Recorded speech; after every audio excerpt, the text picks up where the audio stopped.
کم الګ کم دکاندار کم موبایل والا کم کمپیوټر والا چې د چا موبایل ته ګانې وخېږي د چا میموري کارت ته ګانا او فلم وخېږي څومره چې دغه ګانا اورېدلی کېږي دته به ګناه میلاوېږي څومره چې دغه فلم کتلی کېږي دته به هغه میلاوېږي دا مسلسل بیا چلیږي څوک یې په فیسبوک باندې شیر کړي هر څومره خلکو که 1000 کسانو دغه ویډیو وکتله دغه ګانې وکتله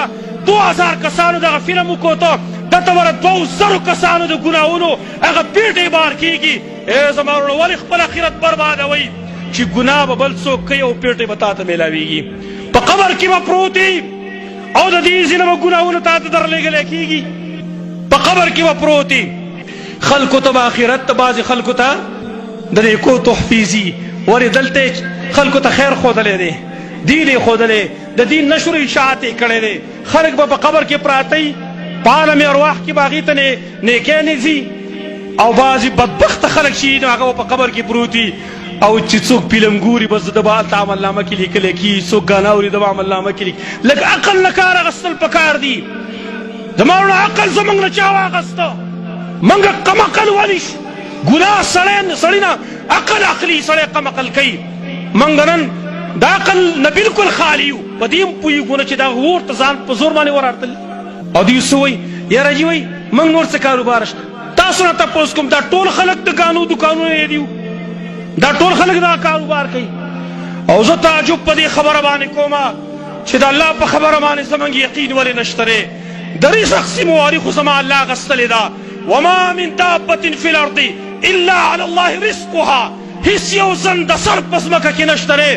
مګر په الله باندې د هغې رزق دی د هغې روزي ده حدیث د بخاري مسلم کې راغلی دی نبی صلی الله علیه وسلم فرمایي کله چې انسان د مور په رحم کې پیدا کېږي الله ملک پای باندې مقرر کړی دی او ورته وایي اکتب ولیکه چې کله پای کې روح غورځوي وایي څه ولیکمه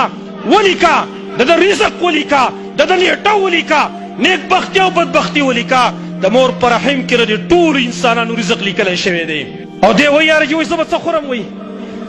زه به کوم څه زما بچي به څه خوري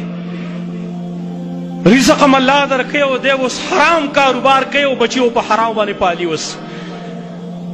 او څه په دکان کې به تصویرونه هم لګولي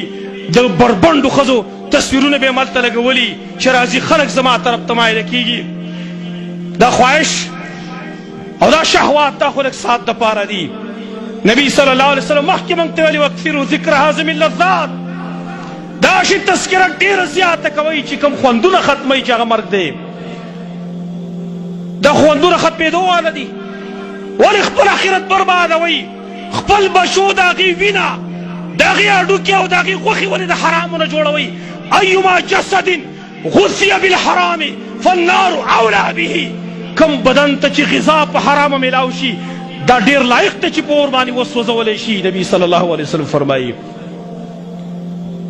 لہذا درخواست کوم په خپلم ځان په ګناه کې مه مبتلا کوئ او نور خلک هم په ګناه کې مه مبتلا کوئ